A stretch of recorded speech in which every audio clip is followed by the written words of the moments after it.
appreciate the opportunity to help facilitate this very timely and exciting discussion here. So this is the second webinar on hydrogen hubs, really focused on moving and storing hydrogen at scale. So a big thank you to EPRI and Hydrogen Forward for coordinating and hosting these webinars. So we are all very interested in hydrogen hubs, right? And what really is a hub? How do we define that? We're looking for hydrogen supply, for demand, for the relevant infrastructure to be able to move that hydrogen, as well as some of that soft infrastructure around policies, around other parts of the hydrogen ecosystem, like workforce development or training and safety and addressing environmental justice. And all of this really bringing those pieces and those elements together to help enable a broad hydrogen market, and one that we need that is affordable and scalable and resilient and reliable and safe for our industry and for the customers. So we have a really great panel here that represents the various parts of the hydrogen network. GTI is very fortunate to work with all of these organizations to help advance hydrogen as a decarbonization solution. So I will introduce the panelists here and then ask them to just provide a little bit of background on themselves before we dive into some moderated and facilitated Q&A here. So from Chart Industries, we have Jill Evanko, the CEO, joining us. We also have from Inga, Joan Dreskin, who's the SVP and General Counsel there. For Mitsubishi Power Americas, we have Joe Bushinsky, the Senior Director, Regional Business Development for Hydrogen Infrastructure.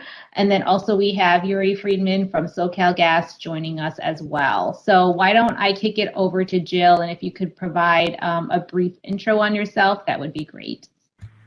Hi, it's great to be here. I'm Jill Evanko, the CEO and President of Chart Industries. At Chart Industries, we design, engineer, and manufacture cryogenic solutions, processes, and equipment. And hydrogen is very top of mind for us in both hydrogen liquefaction and as well as storage, transport, and end use. So I'm looking forward to the conversation today. Great, thanks so much, Jill. And Joan? Sure. Hi, I'm Joan Dreskin. As you mentioned, I'm Senior VP and General Counsel of the Interstate Natural Gas Association of America. INGA is a DC-based, federally focused trade association, which represents interstate natural gas pipelines. We transport gas only. We don't sell gas. We don't produce gas, but we transport gas from producing regions across the country to your local gas utilities, your electric-fired gas your gas marketers, your electric generators, and your industrial manufacturers. Happy to be here. Great, thank you so much, Joan. Joe? Thanks, Christine. Hello, my name is Joe Bushinsky. I am Director of Regional Business Development for Mitsubishi.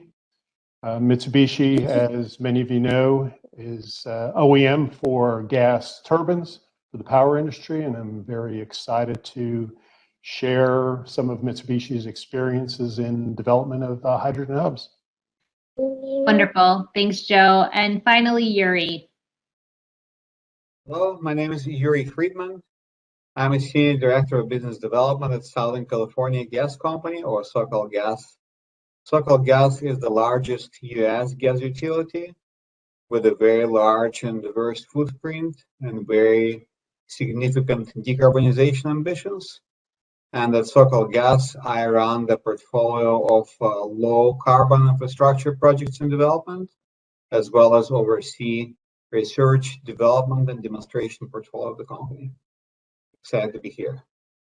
Great, thanks so much, Yuri. So as you can all see, we have a really great panel of experts who will all be key and critical to deploying these various hydrogen solutions.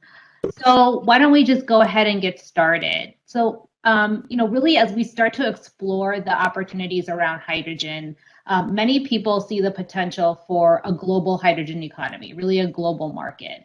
And so as a result, I think there's a lot of corollaries that are being drawn between liquid hydrogen and LNG. So let's start our discussion there. I'm going to start the Q&A with Jill. So, Jill, Chart Industries is one of the leading liquid hydrogen storage and distribution companies. There has been a lot of attention around LNG shipments to Europe, really given their energy challenges this winter. And then on top of that, what's happening with Russia and Ukraine. And so that's really put an emphasis around energy security. And then recently, the German chancellor has stated that, any LNG infrastructure deployed in the near term can be converted to support liquid hydrogen shipments in the long term. So my question for you is, how feasible is it to retrofit these LNG facilities to hydrogen? And what is it really going to take to achieve this vision? And what regions in the U.S. can help support a hydrogen hub with really that hydrogen export abroad? Definitely, it's become heightened focus around energy security, resiliency, but also underpinning all of the conversations that you've heard in the last 6 weeks is the concept of continuing our movement towards sustainability, and hence where you see the continued conversation around hydrogen. We see also in the last 2 years a meaningful movement from gaseous hydrogen alone toward liquid hydrogen because of the characteristics and the qualities of the ability to store, the ability to liquefy, as well as to transport and move liquid versus gaseous hydrogen. And that is a different conversation from the fact that liquid hydrogen works really well for heavy duty transport, much more so than when you get to compressed gaseous hydrogen. So we could have a whole different conversation around the qualities and characteristics, but when you start going into the infrastructure itself for LNG compared to liquid hydrogen, you're dealing with very cold molecules and very high pressure molecules.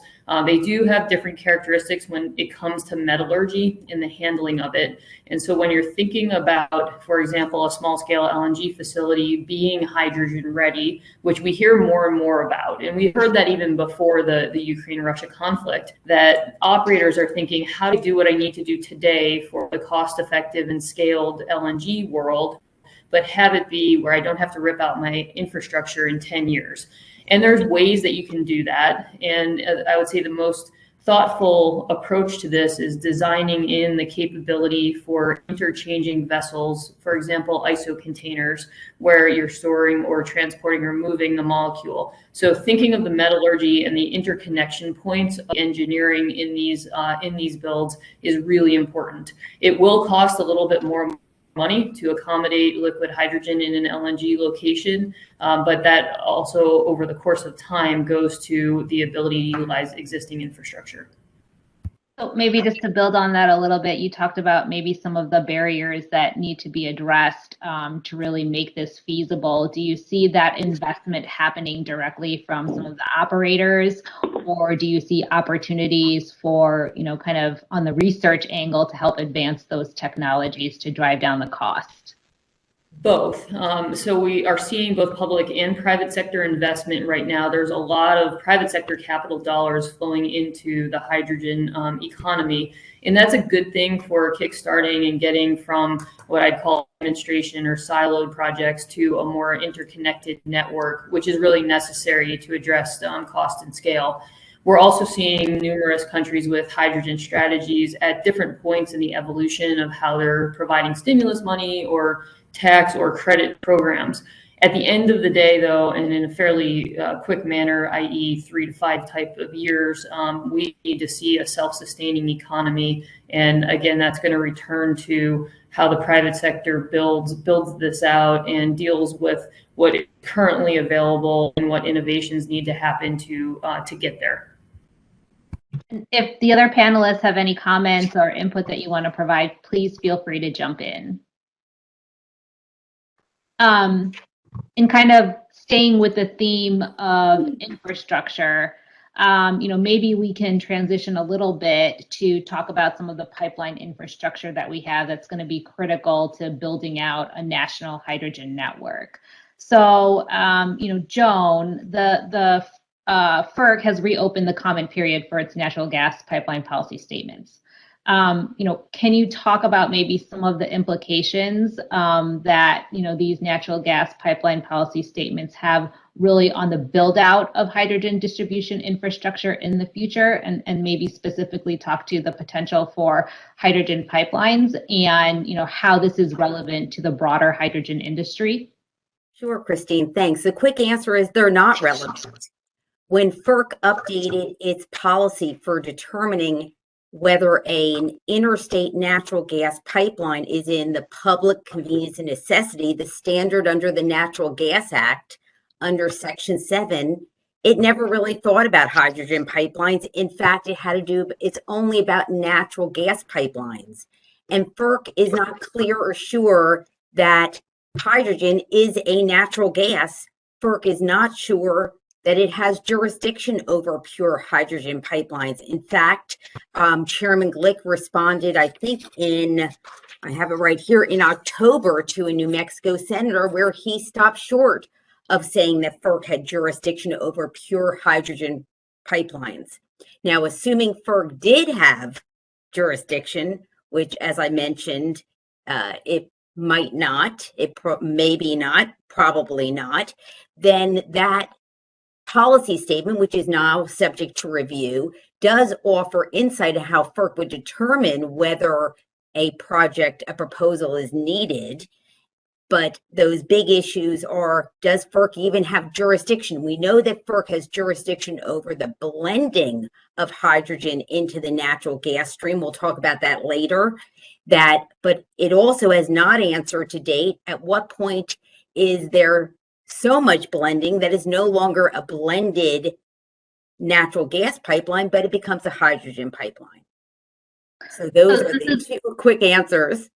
Yeah, so that's a really important point, and a challenge that needs to be overcome. And I imagine, kind of given your membership, you have a lot of these large pipeline operators who are very interested in how they decarbonize and how are they going to deliver low carbon molecules in the future. And so can you talk about maybe, what you're hearing from them and some of the efforts that they're asking you all to help address these challenges with, how are we going to operate and move hydrogen molecules in our infrastructure? Sure. So far, we have a number of members that are in pilot test programs. That is ongoing, and our customers and our pipelines will want to make sure that hydrogen can be transported safely. When the time comes, I'm sure that pipelines will need to update their tariffs to put in gas quality specifications that specifically cover hydrogen. FERC has a policy statement from 2006, which is still good, which talks about how a pipeline determines what the gas quality specifications were. That was done when we were introducing more and more hot gas for LNG. But one of the things that FERC will clearly look at and our customers will look at will be what's the impact of hydrogen on not only the pipeline facilities, but our customers and use facilities. And I'm sure that there could be some contested proceedings between those that want to put as much hydrogen in versus those that are concerned about the impact on their generators, their burners, their valves, and things like that. Yeah, definitely interesting. I recall when I was working in the renewable natural gas space, the gas quality issues that people were concerned about and how we needed to adjust pipeline tariffs. So it will be interesting to see if they take a similar route, towards accommodating now a different gas composition. That's right. Flowing through pipelines. So let's get some of the other panelists in here in the discussion here. Very interested in talking about some of the specific large-scale projects that are really looking to integrate clean hydrogen production with also storage and use. One of those projects, and I'll look to Joe to talk about this with Mitsubishi Power, is the project that you all have in Utah. So you've partnered with the Intermountain Power Agency and LADWP on the Intermountain Power project. That's really gained a lot of attention over the past couple years. I recall seeing a press release on that project back in early 2020. That site is located in Utah, I believe, and you're looking to convert a coal-fired power plant to hydrogen-ready turbines so that you can provide clean electricity to the LA basin. Also includes your other project, which is really focused on that storage piece. So that's the Advanced Clean Energy Storage Project. You're looking to produce hydrogen via electrolysis from that curtailed power from the Western Interconnect.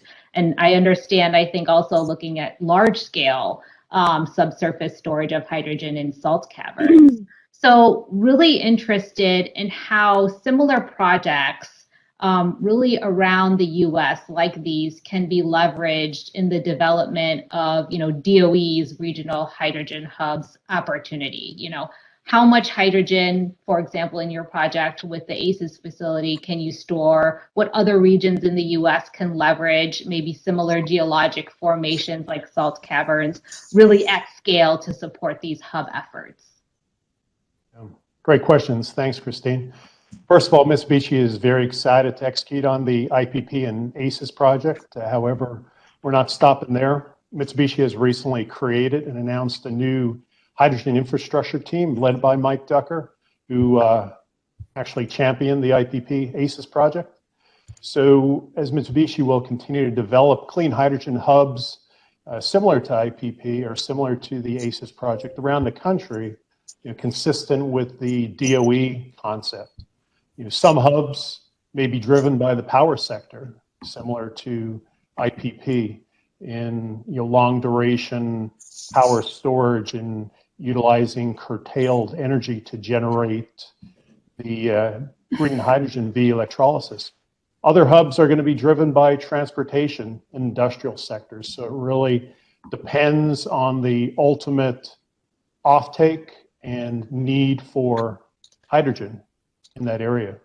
As for ACES, to answer your question on cavern storage, ACES will initially utilize 2 caverns, each with the capacity of about 5,000 to 6,000 metric tons of hydrogen.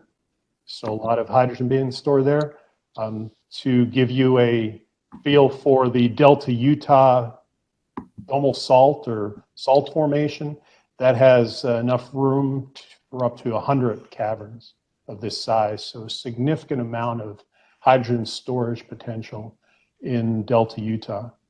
The salt cavern storage for hydrogen already exists on the Gulf Coast, and this domal salt formation has been in use for many years in storing hydrogen. Other areas of the country that have bedded salt formations with the potential to store large volumes of hydrogen, including western New York into Ohio, North Dakota, and there isn't even a small deposit down in Virginia. So Mitsubishi will continue to work with our partners, Magnum and Texas Brine, who have the know-how and can assess and solution mine these salt caverns for further hub development, depending on the storage requirements and the hydrogen needs of customers in that area. So maybe just to follow up on the storage piece, really salt caverns is where it's proven for hydrogen storage, but are you all looking at other geologic formations to kind of expand the possibilities of where you can have these large scale storage of hydrogen? We have obviously looked to salt, since it is a proven technology for solution mining salt for hydrogen. The integrity for hydrogen is critical because of the size of the molecule. If other geologic formations have been used for ammonia, for liquefied, for natural gas and liquefied derivatives such as hard rock caverns. So we have some partners who have skills and know-how in that area that can assess the potential for that. But some testing will definitely be required for geologic storage beyond salt. But as I said, hard rock caverns offer the potential, but more development is needed.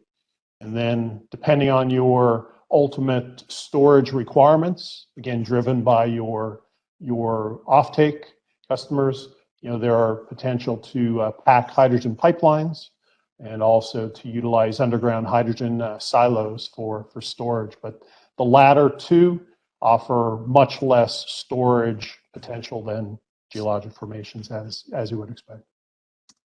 Thanks, Joe. And I might just key off of one comment that you made, and that's really around off-takers. So I think as we're starting to see a lot of these discussions bubble up around these regional hydrogen hubs, there's definitely a lot of focus around the production of hydrogen and really looking at different conversion technologies. How do you leverage feedstocks? But then you need to be able to deliver that hydrogen somewhere. Someone has to consume it, and someone has to be willing to pay for it. So interested in kind of your take and maybe what you're seeing around that offtake piece, and if customers are really willing to, pay that green premium, because as we know, hydrogen today isn't, especially clean hydrogen, isn't necessarily cost effective today. And that is definitely a challenge, Christine. Fortunately, at least out in Delta, Utah, in the Western Interconnect, there is a significant penetration of renewables, and hence in that area, a lot of curtailment of renewables. So basically, in essence, free power to generate green hydrogen via electrolysis. So at the scale that we're working at with the Intermountain Power project, and at the low cost of power for that application, specifically in the Western Interconnect, that allows green hydrogen to be economical. In other areas of the country, we're looking at clean hydrogen sources. So blue, pink, turquoise are options, and again, depends on the ultimate off-taker and the driver for that, and what the economics. Because it's not a project, it's not a hydrogen hub until you have the off-takers and firm commitments, right? Yeah, absolutely. So would love to get Yuri into this discussion here. So Yuri, we've had the pleasure of working with SoCalGas for a number of years, always very innovative, really at the forefront of emerging technologies, and that includes hydrogen. You all recently announced the Los Angelus Link project, which is going to be the nation's largest green hydrogen energy infrastructure system. So if, or maybe I should say when, this is fully realized, can you talk about some of the benefits of that project for Southern California, and how do you envision this really supporting the build out of a hydrogen hub in Southern California? Absolutely. Thank you, Christina, and thank you for your kind words. Again, we have worked with GTI over a number of years and enjoyed a fruitful collaboration. Looking forward to continuing that. We indeed announced a large green hydrogen project, Angelus Link, a couple of months ago. And the idea of it is to bring large amounts of green hydrogen to the area where there's a tremendous potential for adoption of that green hydrogen at scale. And that goes to what Joe described in terms of the end use potential of various sectors. We completely agree that there is a potential for hydrogen in power generation. And frankly, the applicability of hydrogen in power generation has evolved over the last number of years with the Mitsubishi's leadership.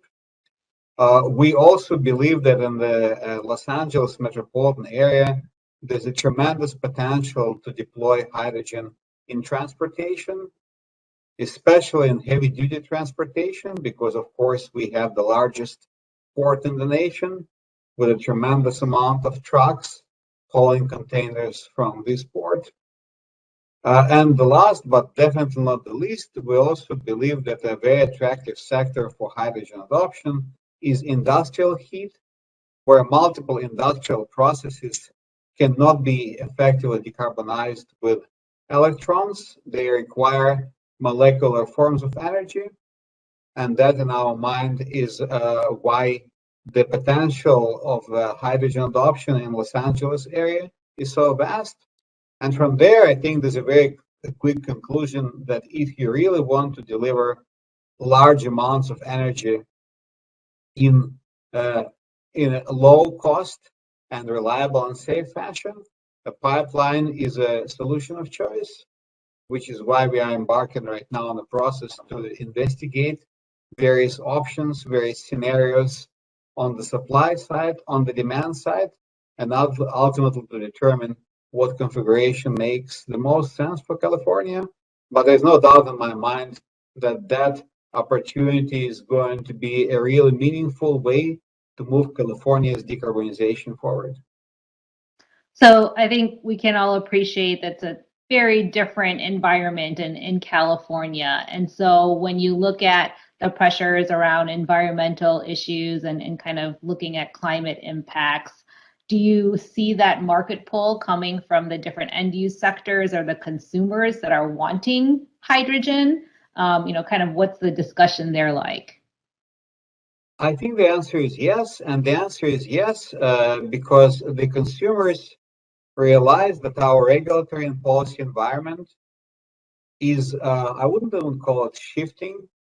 It has shifted to a point where at the state level, increasingly at the federal level and at the global level, we are recognizing the need to transition to lower and eventually zero carbon forms of energy.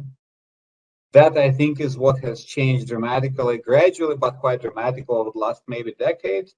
And I think the other element of it, which is tremendously important, which came to the fore very recently, of course, is energy security.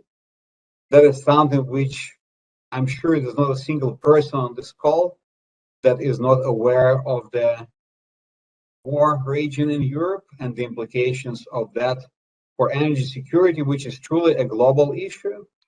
And to me, green hydrogen is, of course, one of the pathways, but a very promising and scalable pathway to energy security. So I think when you add these factors together, that is why we see strong interest from very diverse mix of customers in green hydrogen. That's great. I'm going to pull a little bit maybe on a term you use there, which is green hydrogen. Obviously, that's the focus of the project that you're talking about here and referencing. But, what are your views, or maybe if you can speak broader to California, looking at other forms of other pathways of being able to produce hydrogen? Because we know that there's many feedstocks that can be utilized. Obviously, you benefit from having the, use of renewables, but what's the view, I guess, on other pathways? Agree. Thank you, Christine. And I will say that we, as an infrastructure company, our purpose in a low carbon or zero carbon future will be fundamentally the same as it is today, which is to say, to serve our customers. And as needs and the desires of our customers evolve, so does the product and service mix that we're offering. Today we're supplying natural gas, and we increasingly see, as we just discussed, desire for lower carbon content of our product. In the future, we clearly see the desire of the city of Los Angeles Department of Water and Power, of the ports, of the airport, to receive green hydrogen, and that is what our project is focused on. Ultimately, we are going to serve our customers, and I completely agree that there are multiple pathways. And I think in order to scale up adoption of hydrogen, it's important for us to be focusing on carbon intensity as opposed to the color gamut, which sometimes can be more confusing and clarifying matters. I do think that we don't have the luxury of time to allow, if you will, the perfect be the enemy of good. And I think that the carbon intensity is fundamentally the one criterion that in my mind we should be focusing on as we think about and compare and ask for policy support of various decarbonization pathways. Great, thanks, Yuri. And maybe I'll open it up to other panelists if you have any comments kind of on that focus around the carbon intensity of hydrogen and really looking at how we leverage different feedstocks to produce hydrogen. Anyone want to jump in? Christine, this is Joe. I'll just reiterate again on the points. There will be multiple pathways there, and we're, as Yuri said, trying not to get caught up in color, but focus on carbon intensity. And I think it'll be very interesting to see the DOE's FOE come out, or FOA come out in May, relative to carbon intensity and how they plan on easing some regions into this low carbon world, because different regions are one may be ahead of each other in terms of carbon intensity, or in terms of needs or policies, I should say. But ultimately, we do need low carbon intensity hydrogen, clean hydrogen moving forward, and need to move very quickly. Yeah, absolutely. I think we have a shared vision there. So maybe I'd like to bring Jill back into the conversation here. We've touched on energy security a little bit throughout the discussion, really from a global topic here. And so maybe if we shift to really the US kind of domestic hydrogen market, Jill, how will liquid hydrogen be leveraged by the Hydrogen Hubs opportunity? And maybe if you can elaborate on some of the advantages associated with liquid hydrogen storage and distribution over maybe some of the other solutions that are utilized today for hydrogen storage, and then build off of kind of the opportunities and maybe challenges presented with this specific mechanism for hydrogen, for the liquid hydrogen market. My response would build off of what you just heard from Yuri and Joe, which is, and I'll focus it to the United States, because I think there's a far different conversation when you start talking about hydrogen becoming a global economy versus a regionalized economy. But building off of what Joe and Yuri said, you're really talking about there's room for a lot of different approaches and a lot of different solutions, a lot of different colors in this conversation. And that's really important when you start talking about how liquid hydrogen in the domestic market is utilized.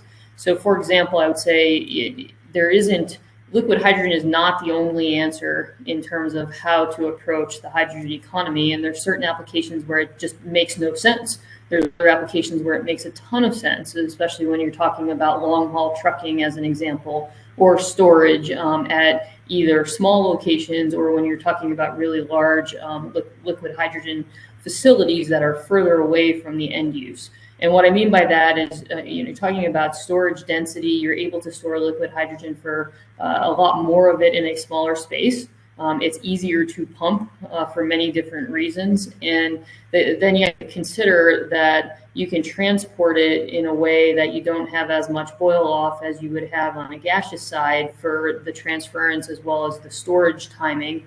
Yet you have to consider that if it's just going to sit in a location, it will, after 4 to 7 days, depending on the size of that storage, it will have some boil off effect. So you have to think through where are you moving and how are you using, and the frequency of the utilization of liquid compared to gaseous hydrogen.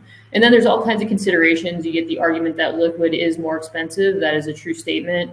But when you look at the operating cost across a cycle, it actually becomes less expensive in the right application. So I would envision in these hydrogen hubs that the utilization of liquid hydrogen is for the right end market applications, i.e. transport, heavy duty transport, but also for the way you think about a hub and a spoke model for the hub, and how far, what is the distance of that going, as well as whether it's a peak shaving approach or whether it's a truly utilization approach on a regular basis. So lots of different considerations, but there's room for a variety of approaches that will in its entirety solve for the cost and most effective solutions. And are you all maybe internally developing some of these business cases to get some better, costing information around liquid hydrogen, or maybe working with other stakeholder groups to do this to help just inform the market development? Yeah, we do quite a bit of that, and probably just from our unique position in kind of the molecule value chain, in that we see both the production of the molecule all the way through the storage, transport, and the end use in what we sell. So when we look at the innovation side of things, we help develop, in particular, production. Out of the 3 buckets of the molecule value chain, the production, where the majority of that cost is.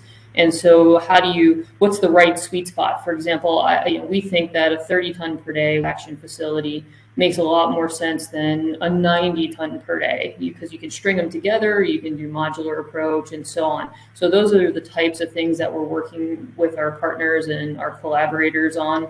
And that ranges anywhere from Ballard Power and Hyzon Motors all the way through to utility companies that are looking at peak shaving options. And I think what's really important to note in the hydrogen hubs or corridors, as we're seeing more and more of them, are the interlinkages to all of the bodies that you have on this panel today, all of these companies and organizations, of making sure that a hub isn't done by itself. It's done in the entirety of the spectrum of the industry as well as the region in total versus just a silo. Because otherwise we're going to keep doing what we've been doing for years.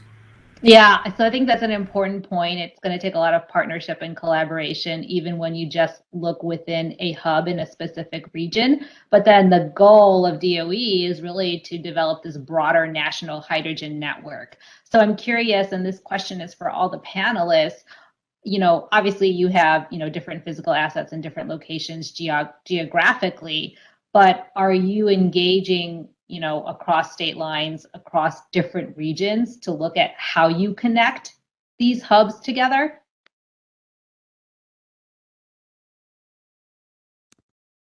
So Christine, I'll start with that. And that we're, INGA's members span 200,000 miles across the US. We have found that as a grid, we are extremely reliable because we provide that lattice work, that integrated web.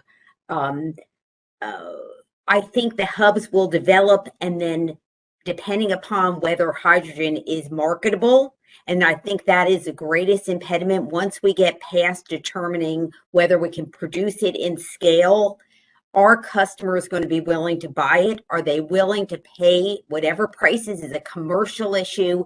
And then I think that infrastructure will develop in response to those price signals. Anyone else want to chime in? The other thing we're seeing on the hub side of things in these corridors is the linkage to carbon capture and what are the capabilities around the storage side of things. And I guess I see that as a double-edged sword, where there's great things that can come from that, but then there's also impediments and or delays to progress if you start getting into this highly complicated interlinkage of solutions in a hub or a corridor. So it'll be interesting to see how that sorts itself out. And I will add to that, Christine, and we'll get back to what industry or what market sector is driving that hub. If it's a continuous consumption of hydrogen via the industrial sector or the transportation sector, clean hydrogen via the blue hydrogen route may be the answer. In that case, hydrogen storage is less important, but the ability to sequester the CO2 becomes more important. Whereas in the power sector, depending on how you utilize it, if it's long duration power storage, then obviously storage of large volumes of hydrogen are critical to that application. And the other sectors become a small component of that. So in each of these hubs or regions or corridors, as Jill put it, will pretty much drive towards the right economic source of clean hydrogen for that area. Yeah, absolutely. So maybe I'll bring Joan back into the discussion here. You kind of talked about the importance of, how do we leverage our very extensive natural gas network to really help support the scale up of hydrogen. I know for a lot of people, there's questions and uncertainties around the regulations. So, what regulations are going to be needed to help enable hydrogen blending and even pure hydrogen pipelines. So would love to get your perspective on that. Sure. So for hydrogen blending, I don't think any additional regulations are needed. As noted, FERC already has a policy statement on blending gas quality specifications from 2006 that is very instructive. The scientific, factual question we don't have is how much blending will FERC allow before determining that it's no longer a blended natural gas pipeline, but it's a pure methane pipeline, which it does not have jurisdiction over. And so those will be probably lengthy contested proceedings on what amount of blending can occur, but it certainly can be done.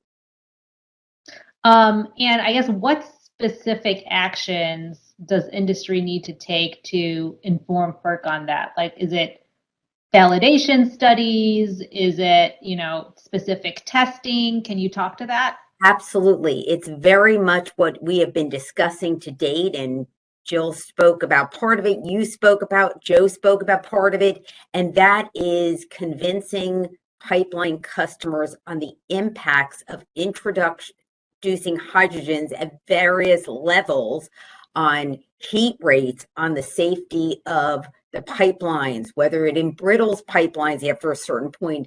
Are different pipelines, do they act differently when they interact? What impact does it have on the various type of customers we have?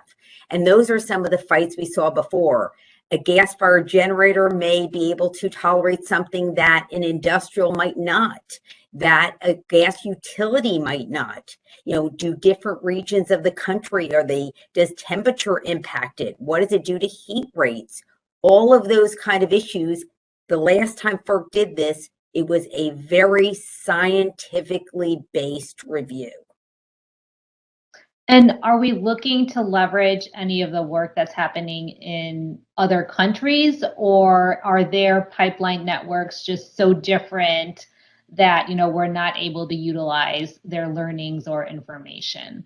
Well, I'm not the person to speak about those studies from other countries, but I would argue that they are very relevant. And in fact, in 2016, we did look at LNG going into other countries and the science behind that. So whatever studies that we have, they should be brought to the US and placed in our review. Great. Yeah, always great to be able to leverage other work and then not necessarily duplicate it. I see a question in the chat around there's 1,600 miles of interstate hydrogen pipelines in the Gulf of Mexico. Who has regulatory jurisdiction over those? I am not sure, and it's not FERC. There was some discussion that it could be the Surface Transportation Board. But we also have pipeline safety jurisdiction that we need to talk about as well. And that's crucial. And PHMSA, the Pipeline Hazardous Materials Safety Administration, part of DOT, is a crucial player here. The question is, are hydrogen pipelines regulated by PHMSA under Part 192? We'd argue at INGA they should be, but I'm not sure that's a definitive answer. Yeah, so I'm glad you brought up PHMSA. I know they're also starting to look at impacts of hydrogen in pipelines. They just released their research announcement, which had a number of topical areas, both at looking at hydrogen impacts on pipeline systems and then also on underground natural gas storage facilities. So definitely a lot of R&D studies happening in the space to help move along the use of hydrogen. And Christine, one additional point, which is I think we need to convince not only customers, but the public on the safety of hydrogen pipelines.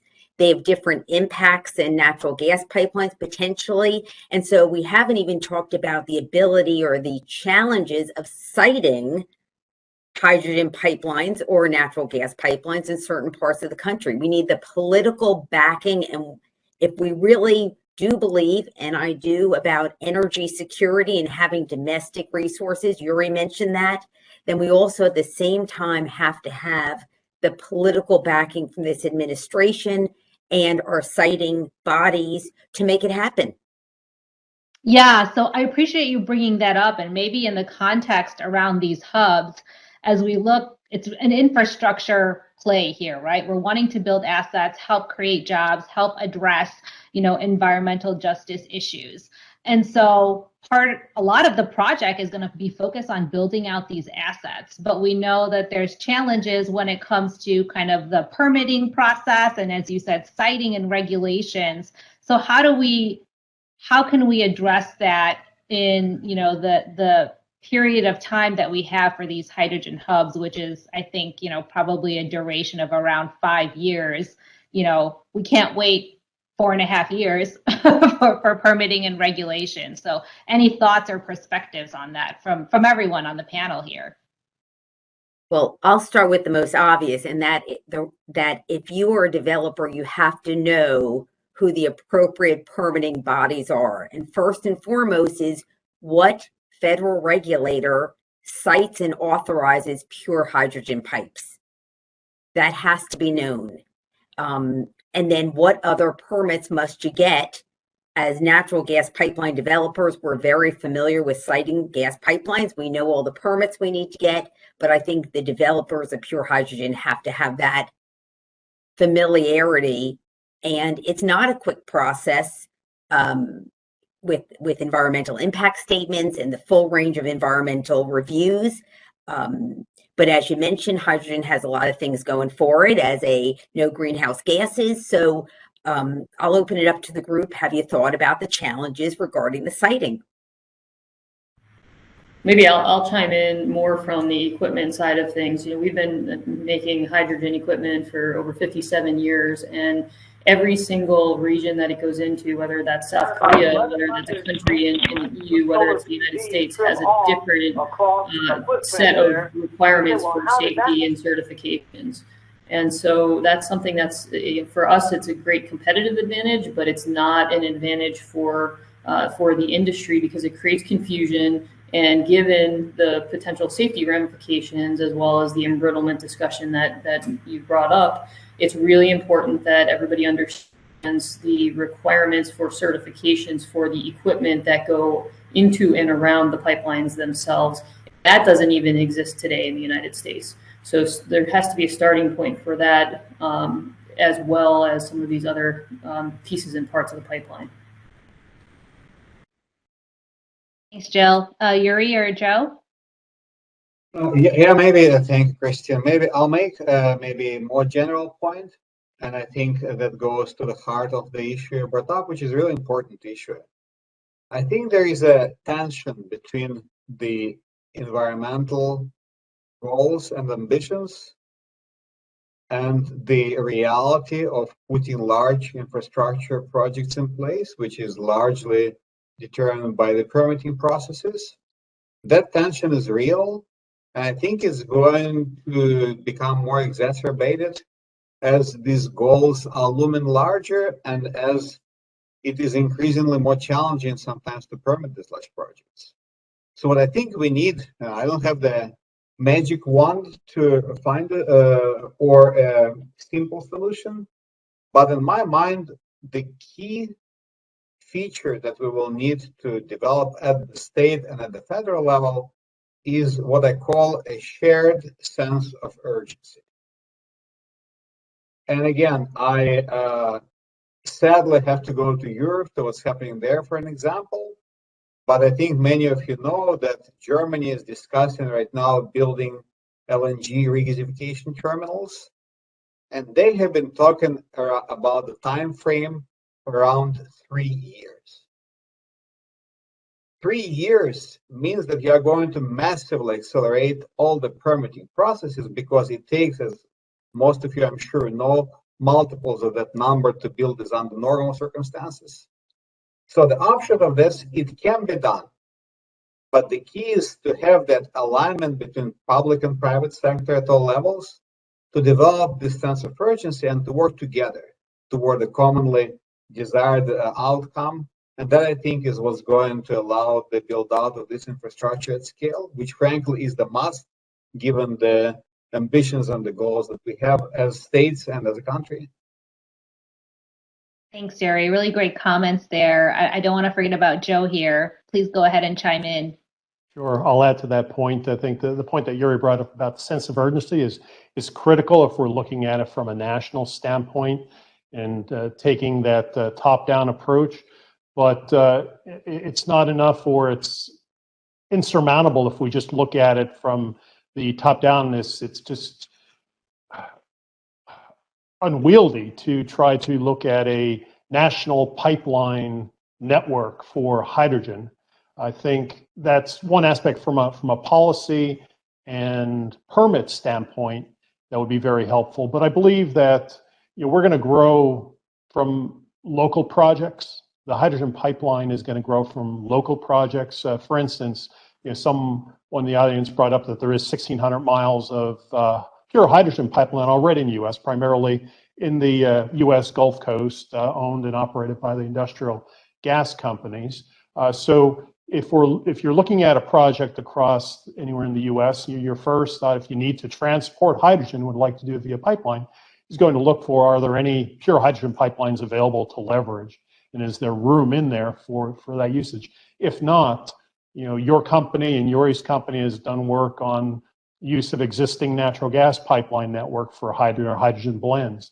Well, again, that's because of the age, antiquity of different segments of pipeline. That's going to be a local process. So from a project standpoint, is there an existing natural gas pipeline that can be utilized for the transport of pure hydrogen? Or can we blend? And if not, then at least can we utilize the right-of-ways in that area, whether they be interstate right-of-ways or existing natural gas pipeline right-of-ways, to lay a new hydrogen pipeline for that specific project. And then it will grow from there, and the lessons learned from that will expand in other hubs, and soon we will have a national hydrogen pipeline network. So I think all of you have really highlighted a lot of the opportunities, but also the challenges. And I want to maybe emphasize the point that Yuri made around urgency. So there's a lot of things happening, both from kind of the R&D front to addressing technical barriers to trying to put these commercial solutions and deploy them in various regions within the US. And you have DOE investing, $8 billion just in hydrogen hubs alone, but then also another $1.5 to $2 billion to help build out different components of that hydrogen value chain. You have, utilities and other energy companies and operators making their own investments around hydrogen, and you have these net zero commitments. So, what else can we do, or what is one thing that you all think we need to see to help move along the hydrogen market and really address this, need of urgency? Anyone want to start?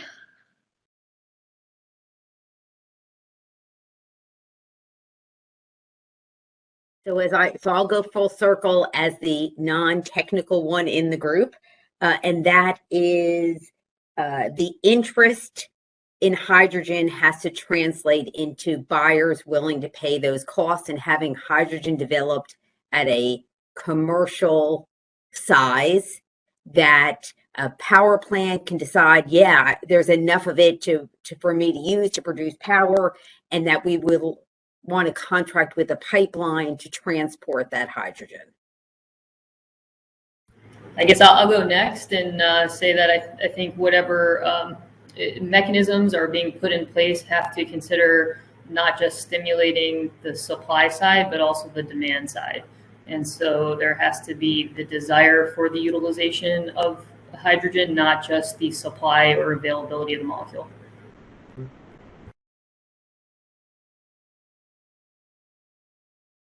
I would agree with both Jill and Jan, and I think clearly the supply and demand have to work together. In my mind, in California, there's actually a recipe for rapid scale up of clean energy, and of course, this framework is called Renewable Portfolio Standard. It was used for clean electrons, and I think it goes to the heart of the matter. There needs to be a large, consistent, and high quality, so to speak, bankable, financeable demand, which is exactly what was created in California when utilities were mandated to go and buy clean electrons. In my mind, that's a template that we should emulate, perhaps in California, perhaps broader, with clean molecules, because ultimately that clearly worked. In fact, if you look at the cost trends, the cost of renewable power fell faster than anyone could possibly imagine. Over a decade, they fell by full order of magnitude. That is actually more aggressive than even the DOE goals, which are quite ambitious. So if we want to drive the commodity, the unit cost down, in my mind, we should consider emulating the framework that worked so well. And we should keep in mind that clean molecules are as important for energy transition as clean electrons. And again, implement these frameworks at the local, at the state level. Christine, Yuri hit it on the head. A bankable, financeable demand is so critical, and that'll be different for each region. You know, for the to make the IPP project work in California, you had the assistance of California policy for clean power. You had the storage the storage capability, the salt domes in Delta, Utah, and you had pretty much the curtailed availability of curtailed power in the Western Interconnect to provide cheap or zero power for the generation of hydrogen via electrolysis. So those were the points that drove that towards a bankable, financeable demand.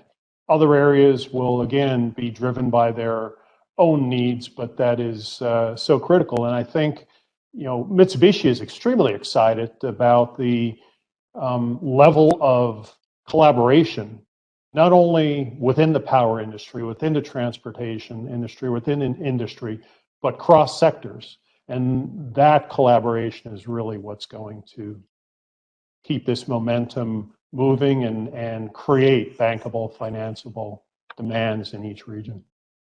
Great, thank you, Joe. It's really important points made here. There are a number of questions we're not going to be able to get to that I see in the chat. I've tried to incorporate some of them in the discussion here, but really quickly, I see there's several comments around hydrogen leakage and the impact of that on the environment. I know internally, through some of the work that we're doing, we will be working with some of the national labs around deploying different types of hydrogen sensors at hydrogen production facilities and larger hydrogen networks to get a better handle around leakage and emissions. But maybe quickly to the panel, if you all have any efforts around this space that you can talk to or share, that would be great. Maybe I'll offer a couple of quick observations. I know we're almost at time. I do see the discussion about hydrogen leakage intensifying lately. And while I think they're entirely legitimate questions, I think it's critical for all of us to treat these questions as something which should be answered with rigorous analysis and facts. And let me give you one specific example that I've heard more than a couple of times, the discussion about potential of hydrogen to leak more than natural gas because it's a small, as some call it, slippery little molecule. So we actually approach this from the analytical quantitative standpoint. And our preliminary results of our experiments in our laboratories, looking at leakage rates of hydrogen and methane through microcracks, suggest that the leakage actually occurs at a comparable rate, which is a really important conclusion. And clearly that work is work in progress. But my point is that going back to what I said earlier about making sure we are talking about this with facts, data, and numbers, in my mind, is critical to making the right steps in the right direction, including getting the public opinion and the public sector stakeholders well informed and well appraised of the real risks and the ways to manage them.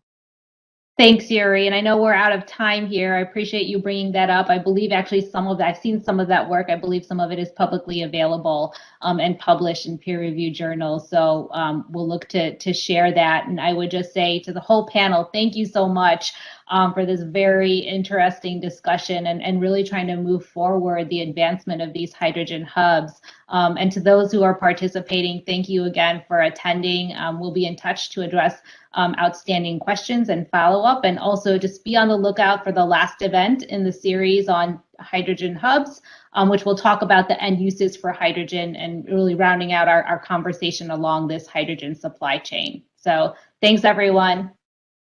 Thank you. Take care. Bye-bye. Thank you. Thank you.